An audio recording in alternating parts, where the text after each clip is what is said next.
সে কি শুনিসনি? চারিদিকে ঢেড়া পিটছে যে এই দুয়ার বিষে শান্তিপূর্ণ সমাধান করতে পারবে তাকে অর্ধেক রাজত্ব আর রাজকুমারী পুরস্কার দেওয়া হবে। তুই থাম, আমাদের দেশে এমন কেউ নেই যে এই দুয়ার সমস্যার সমাধান করবে। আহারে, তাহলে বুঝি কোনো বিদেশি ভ্রমণ এমন রত্নখানি পুরস্কার পাবে? সত্যি যদি কোনো বিদেশি এ কাজ করতে পারে তবে তার দাসীবাদী হয়ে জীবন কাটাতে আমার কোনো আক্ষেপ নেই। আহারে, স্বপ্নে স্বপ্নে তাকে দেখতে পাচ্ছিস বল? মুখ পুরো তুই চুপ কর।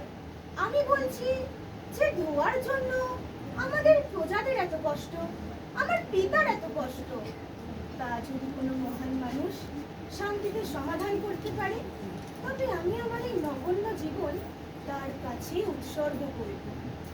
কিন্তু কাজটা এত সহজ নয়।